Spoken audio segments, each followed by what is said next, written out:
Samantala po naman, para sa ligtas na biyahe sa kalsada, puspusan ang operasyon ng DOTR SAIC sa mga pasaway na motorista.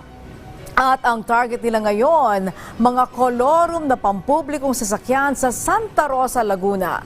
Nagbabalik si Vel Custodio sa sentro ng balita.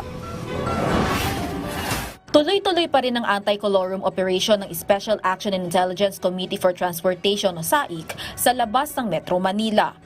Ilang shuttle services ang hinarang ng SAIC sa Santa Rosa, Laguna dahil bumabiyahe sila ng walang kaukulang prangkisa.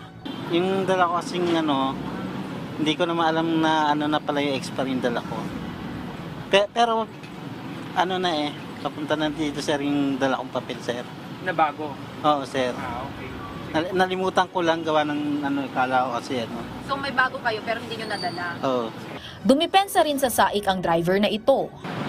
Hindi po, kasi may kontrata po eh. May kontrata po siya.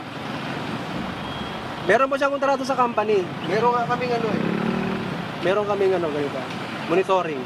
Pero ayon sa SAIC, Nung ma-check po natin yung mga sasakyan, nakita natin yung kanilang mga papeles ay hindi po tama bilang isang shuttle service dahil meron nang nilalabas na prangkisa ang LTFRB para doon sa mga shuttle service. Then yung kanilang mga pinapakita, gaya nung isang nakita natin na van, ay meron siyang kontrata doon sa kumpanya kung saan siya nagsa-service, kaya lang expired na siya, 1 taon na.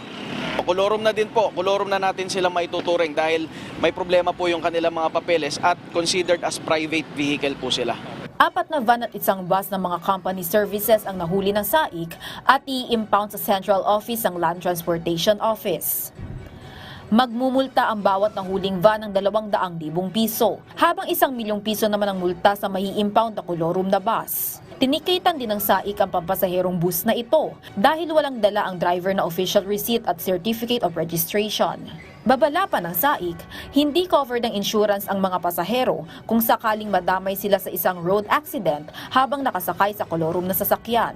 Ito naman ang mga katumbas ng multa ng mga mahuhuling kolorum na sasakyan. 1 milyong piso ang multa ng mahuhuling kolorum na bus, 200,000 pesos naman sa mga truck, van, AUV at SUV. 120,000 pesos sa kolorum na sedan, 50,000 pesos ang multa sa mga mahuhuling jeepney, at 6,000 piso naman sa kolorum na motorsiklo. Ayon pa sa SAIC, patuloy sila na manghuhuli ng kolorum na sasakyan lalo na sa mga patungong Metro Manila. Vel Custodio para sa Pambansang TV sa Bagong Pilipinas.